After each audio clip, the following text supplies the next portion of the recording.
नमस्कार मंडळी, आपल्या चॅनलवर पुन्हा एकदा तुमचं स्वागत आहे.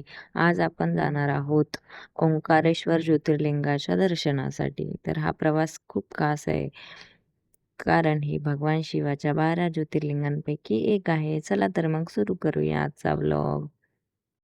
आम्ही सकाळी आज लवकर निघालो होतो. रस्त्यातील निसर्ग, शांत वातावरण आणि प्रवासाची मजा घेत-घेत ओंकारेश्वरला जाणार होतो. तर मध्ये आम्हाला हे एक छोटंसं छान असं मंदिर लागलं. तर आम्ही म्हटलं इथे सुद्धा आपण दर्शन घेऊन घेऊया. थोडीशी गर्दी होती इथे. आणि या मंदिरामध्ये सुद्धा देवाच्या पुढे त्यांचं वाहन म्हणून कुत्राच होता. तर आम्हाला वाटलं, की हे सुद्धा कालभैरवचंच मंदिर असावं. इथे बघा नक्षू किती छान मजा-मस्ती करतोय. सर्वांनी मस्त छान-छान दर्शन घेतलं. थोडेसे फोटोज वगैरे क्लिक केले आम्ही आणि प्रसाद वगैरे खाल्ला आणि मग म्हटलं बाजूलाच छान असं हॉटेलसारखं होतं. म्हणजे वाटलं नव्हतं ते हॉटेल आहे, आतमध्ये होतं खूप. तर म्हटलं चला इथे नाश्ता करूया. तर हा आमचा एकदम बेस्ट डिसिजन होता. कारण इथला नाश्ता जो ते पानामध्ये असं देत होते ना कचोरी, समोसा एक नंबर. सर्वांना खूप आवडला होता. मन एकदम तृप्त झालं होतं आमचं. तर बघा तुम्ही असं आतमध्ये होतं हे थोडं. तर मस्त नाश्ता वगैरे करून आम्ही निघालो होतो परत आमच्या प्रवासासाठी. तर गुड्डू बघा छान डान्स करतोय आणि बाहेर म्हणजे समोर नक्ष बसलेला तो पण डान्स करत होता. त्यांना तर ते लाल लाल बांगडी गाणं खूप आवडायचं. मग ते लोकं त्या गाण्यावर छान नाचत होते. तर बघा निसर्ग तुम्ही वातावरण बघा बाहेर किती छान होतं. असं वाटत होतं पाऊस येणार आहे. तर फायनली आम्ही इथे पोहोचलो ओंकारेश्वरला. इथे पोहोचल्यानंतर पार्किंगसाठी थोडी आमची गडबड झाली होती. म्हणजे आम्हाला थोडं फसवल्यागत केलं इथल्या लोकांनी. तर असो ते नंतरचा भाग आहे. तर आम्ही निघालो होतो जायला. तर आम्हाला सांगितलं हा ब्रिज पॅक होता ना वरतून म्हणजे पाऊस वगैरे लागणार नव्हता म्हणून आम्ही ह्या साईडने गेलो. तर नक्ष पूर्ण दर्शन चालत-चालत जाऊन करणार होता. तर म्हटलं चला त्याला चालवूया. तर ती बघा ती नदी दिसते ना ती नर्मदा नदी आहे बाजूला. आणि ओंकारेश्वरला जायच्या आधी म्हणजे त्याच रस्त्याने आम्हाला हे विष्णूचं मंदिर भेटलं. मग आम्ही इथे सुद्धा दर्शन केलं. इथल्या पंडितजींनी नक्षूला प्रसाद म्हणून केळं दिलं. सर्वांना छान-छान आशीर्वाद दिला त्यांनी. नंतर आम्ही इथून जायला निघालो. तर आम्ही चप्पल विसरलो होतो. तर माझ्या भावाने आठवण करून दिली. मग परत येऊन चप्पल वगैरे घालून मग निघालो. नक्ष बघा रेनकोट घालून कसं तुरू-तुरू पळतोय. अशी छान-छान दुकानं वगैरे होती. गाय बिचारी अशी मध्येच फिरत होती. आणि फायनली हे बघा आता आम्ही ओंकारेश्वरला आलोय. म्हणजे मेन मंदिराच्या द्वाराजवळ आलोय. तरी इथून एक पूल आम्हाला क्रॉस करायचा होता. तर तुम्ही बघू शकतात गर्दी तर आहेच थोडीफार. तर हा पूल पूर्ण पॅक होता. आणि तो स्टॅच्यू बघा तुम्ही. मग पुलावर थोडी मजा मस्ती करत-करत, हसत-खेळत आम्ही आणि नर्मदा नदी बघा किती मस्त. आणि ही नदी आहे ना, जसं सर्व नद्या सरळ दिशेने वाहतात, तर ही अपोझिट दिशेला वाहते, म्हणजे त्या उलट दिशेला वाहते. आणि पूर्ण नदीच्या आजूबाजूला छान अशी मंदिरं वगैरे होती. तर ही व्ही-आय-पी लाईन होती. म्हणजे व्ही-आय-पी दर्शनासाठी ते काय पास वगैरे घ्यायचे असतात, ते हाताला बँड वगैरे लावतात ते. तर इथून रस्ता होता जायला.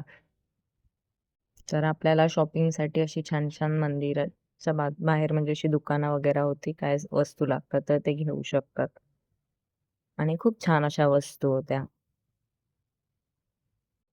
आणि हे मेन मुख्य प्रवेशद्वार होतं ओंकारेश्वर ज्योतिर्लिंगाचं. म्हणजे इथूनच आम्हाला जायचं होतं.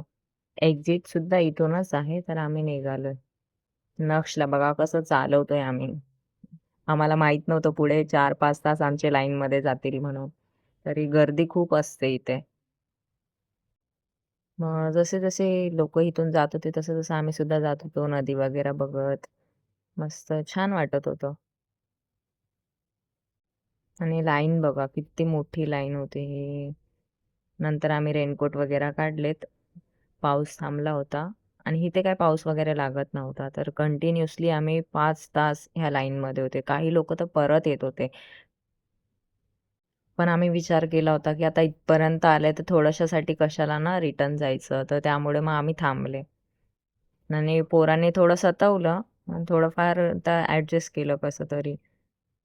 पण हा व्ह्यू बघून थोडं भारी वाटत होतं. गर्दी बघा तुम्ही, म्हणजे आमच्या पाठीसुद्धा कितीतरी लोकं होते. आणि इथेच माझी वहिनी आम्हाला सोडून, म्हणजे सोडून तर नाही म्हणू शकत बिचारी, गर्दीमध्ये पुढे निघून गेल्या आणि आम्ही मागेच राहिलो. आणि जर आम्ही समोरच्यांना बोलत होते, की आम्हाला जाऊ द्या, तर ते काय आम्हाला जाऊन देत नव्हते आणि वहिनी एकदम त्यांनाही मागे येऊ देत नव्हत्या. तर थोड्या वेळाने त्या पुढे थांबल्या. मग आम्हाला भेटल्या. तोवर आम्ही इकडे फोटो-बिटो काढत होते. सर्वांची इथे जिरली होती. आम्हालाच एवढी भूक लागली होती, तर पोरांना सुद्धा खूप भूक लागलेली. पण पोरांनी थोडंफार खाऊन कसं तरी ॲडजस्ट केलं. मग नंतर आम्हाला वहिनी पुढे भेटल्या, म्हणजे जी व्ही-आय-पी दर्शनाची लाईन होती, मग तिथे त्या थांबलेल्या. मग तिथून आम्ही सोबतच होतो सर्वजण. मध्ये-मध्ये छान-छान अशी मंदिरं लागत होती आम्हाला. आणि जसं आमची मुलं त्रास देत होती, रडत होती, तसेच इतर मुलंसुद्धा रडत होती. कोणाला तर त्यांचं पाणी नाही प्यायचंय पोरांना, आमचंच पाणी प्यायचंय जे आम्ही पितोय. हे बघा समोर मुलगा दिसतोय ना, ह्याने पण खूप त्याच्या आईला बिचारीला त्रास दिलेला. मग एकमेकांचं बघून जरा शांत झालेले, की तो गप्प बसलाय, तू गप्प बस, असं म्हणून जरा गप्प बसवलेलं कसं तरी पोरांना. तर हां, आता मेन मंदिराच्या इथे आले होते आम्ही. खूप गर्दी, खूप म्हणजे खूपच. पूर्ण संध्याकाळ इथे झाली होती. आम्ही 1 वाजता लाईनमध्ये लागलेले. इथे आम्हाला 6 दर्शन मिळाले. पण आम्हाला असं वाटलेलं, की एवढी काही गर्दी नसणार आता होती. म्हणून तुम्ही जर जाणार तर प्लीज मी अशी रिक्वेस्ट करते, की व्ही-आय-पी पास काढूनच जावा. जेणेकरून एवढी गर्दी, म्हणजे एवढा तुमचा टाईम मेन वेस्ट नाही होणार टाईम. कारण टाईम पण आपल्याला हवा असतो दुसरीकडे फिरायला. म्हणजे आम्हाला मग नर्मदा नदीवर फिरायला टाईम नाही भेटला. कारण ते बोटिंग जे होते त्यांचा टाईम संपून गेलेला. तर त्यांनी आम्हाला थोडंच फिरवलं बोटमध्ये आणि पैसे ते तेवढेच घेतात. फक्त 1 राउंड इथे मस्त जवळून दर्शन झालं. खूप भारी वाटलं आणि मंदिराच्या बाहेर बघा तुम्ही 12 ज्योतिर्लिंगाची माहिती ह्यांनी दिलेली आहे. म्हणजे सर्व आपल्याला इथेच वाचायला भेटेल. मग दर्शन वगैरे करून आम्ही आलो होतो नदीच्या काठावर. तर सर्व बोटचा टायमिंग वगैरे झाला होता आणि मग ठरवलं की नक्षूला जरा अंघोळ घालूया. तर पहिला त्याला पाण्यात नेलं, की तू थोडा हातपाय वगैरेच धुया. कारण पावसाचं वातावरण होतं. मग म्हटलं थंडी वगैरे लागेल. पण पोरं कसलं ऐकतात. नक्ष तर अजिबातच ऐकत नाही बाबा. त्याला पाण्यातच जायचं होतं, पाण्यातच खेळायचं होतं आणि तो रिटर्न यायला मागत नव्हता. ते बघा घेतात तर तो त्याला परत यायचं नव्हतं. मग त्याचे कपडे वगैरे काढून मस्त त्याला अंघोळ घातली. आणि आजूबाजूचं वातावरण तर एकदम प्रसन्न होतं. खूप छान. दोन्ही पोरांनी मस्त आमच्या अंघोळ केली. तर अजूनही तुम्ही आपल्या चॅनलला सबस्क्राईब केलं नसेल, तर प्लीज सबस्क्राईब करा. व्हिडिओला लाईक करा आणि कमेंटसुद्धा करा, हर हर महादेव म्हणून. तर भेटूया अशाच एका उद्याच्या नवीन व्लॉगमध्ये. तोपर्यंत बाय.